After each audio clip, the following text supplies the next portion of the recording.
We have a Russian stepping into the ring. Nikita Manashihin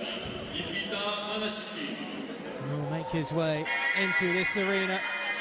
Did a very good job of getting past a sometimes frustrating Turkish southpaw in his semi-final, Berat Karazlan. But he had wonderful timing when he chose to throw his strikes, and that's what you mean about the execution and the accuracy. In the blue corner, representing Ukraine,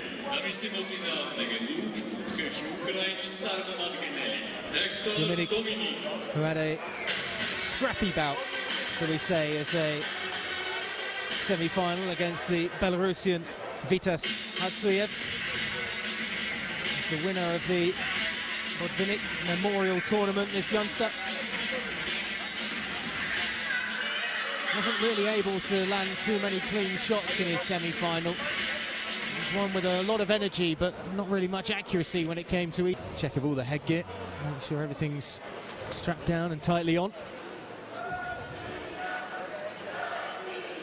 And the two look like they're going to exchange gifts before the bout.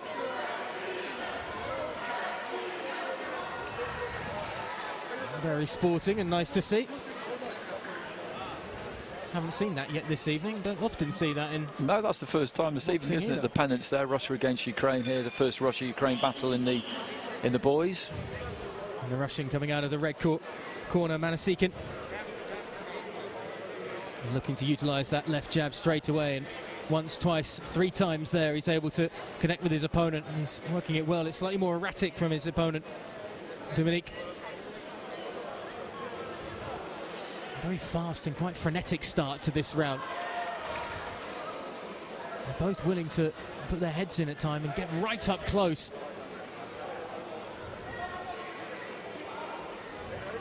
And the left hand of Manashihin once again being used to just try and tag his opponent. It's not really dodging out of the way of anything that comes back in reply, and Duminik too is able to land a fair share of his blows and starting to swing left, right, just for a moment there. There's a lot of energy. It's a little untidy, though, in the opening minute. There's some solid work done by Duminik in the second half of that minute, though. There was a spell there where he set his feet and just timed Manashihin, landed 3-4 good punches. He is finding the body every now and again to the fighter in blue. I would advise him to go for that a bit more, because when he's looked down there, he's made contact almost every time. Manashihin just a little bit too gung-ho for me. His first few shots with the left hand seemed to indicate that he was going to try and use the jab and keep a bit of range, and then he just started walking closer and closer as the opening few seconds went on, and then they just started firing at each other on all cylinders. Up in a clinch at the moment, and Manashihin again stepping straight back into his opponent as he steps away. No real shot coming from it, though. As Duminik tries to land something on the uppercut as they pull away from each other, their heads getting right close to each other again, and Manashihin once again very aggressive, trying to force his opponent, almost shove him back into the ropes before he starts to rain down the shots. An opening round that certainly seemed a little untidy at times compared to what we've seen in those first two bouts, and tough to call at the moment. I'd probably go with Manashihin. So we have a look, and that's exactly what the judges have gone with. Only just, though, 3 10s and a 9 for Manashihin, the Russian. Duminik with a 2 10s and a 9 for himself.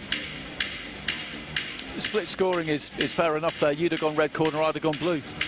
He's been coming forward relentlessly from the off, and I think that might be what just shaded him that opening round. Not very little in it. Still plenty to fight for then, as they both exchange early blows. Manashihin again with that left hand just after the initial exchange, able to pop the head back of his opponent. That left jab is useful when he uses it, but after he's used it, it all suddenly gets a bit erratic and a bit flurried, and that's when Duminik is able to answer back a fair bit.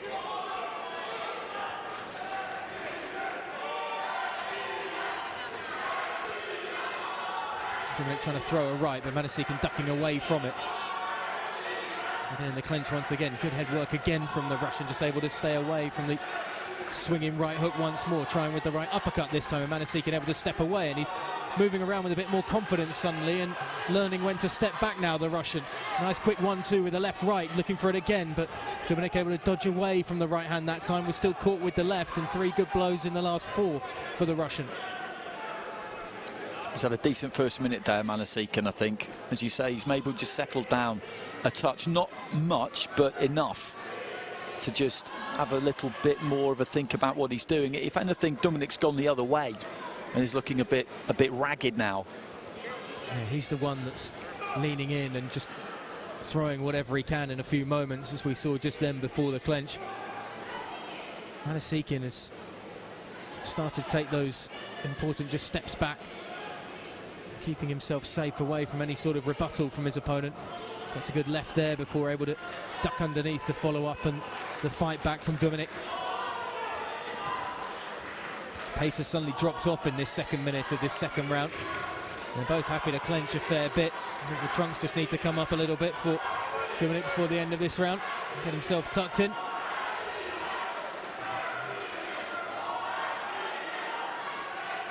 The official is growing a touch impatient, and it can't be done quicker.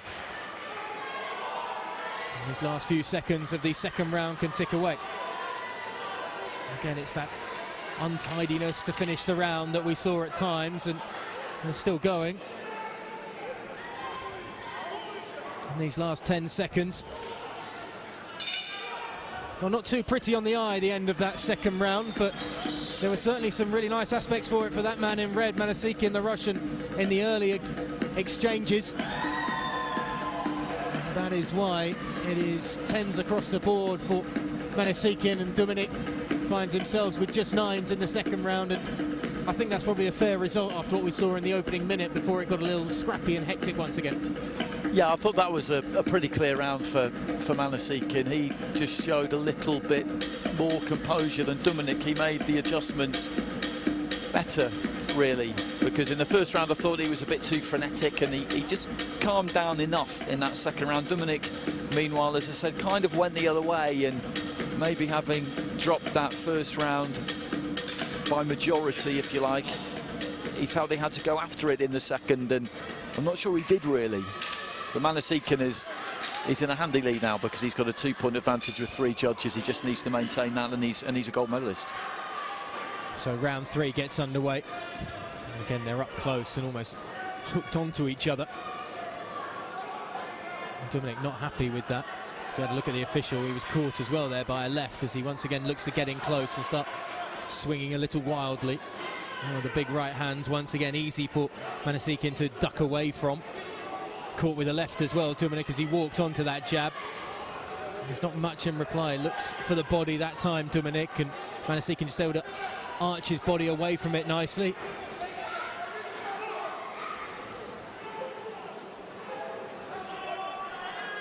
Too much pushing from both of them, according to the officials. Manasihkin goes over the top with the right hand that more lands on the shoulder than anything else of his opponent. Again, tied up together. Each side step away from the initial rally from Duminik, but there's still not much coming. That's a lovely, good little left jab, though, from Manasihkin that does catch Duminik square on the chin. About 50 seconds to go in this final round. Hasn't been a great round aesthetically for boxing fans, but it's probably the round that the Russian will be more than happy with.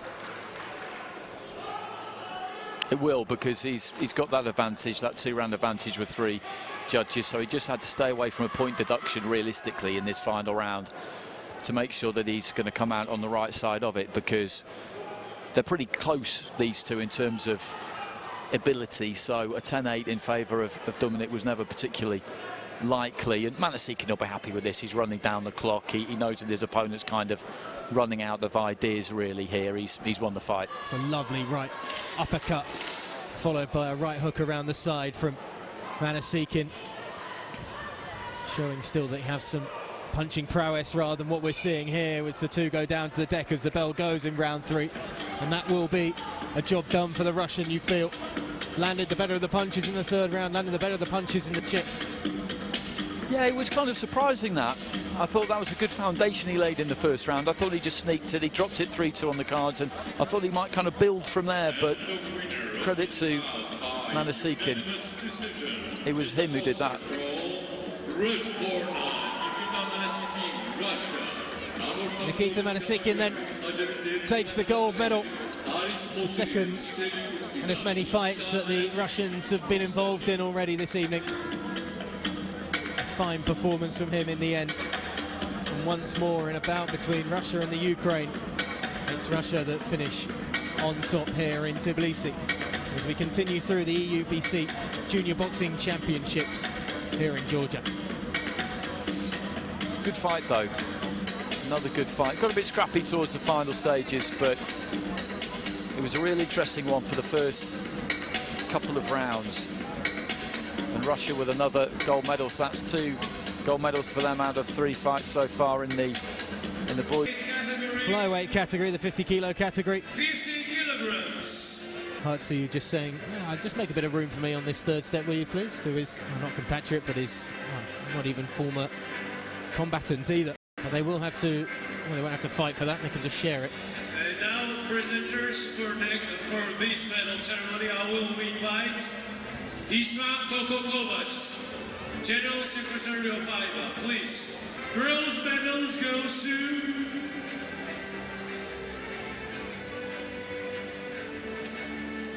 Hartsuyo Vitas, Belarus. And Karasram Berat, Turkey.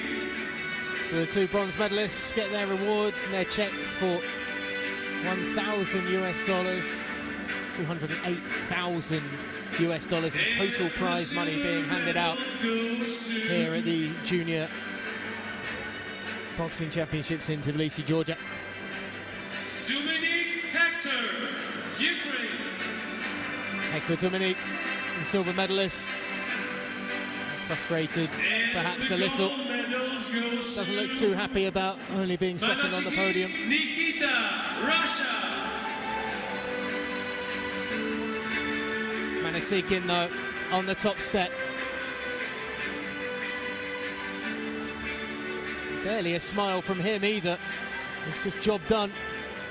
And he will take the token wooden outline of Georgia, the trophy, the gold medal.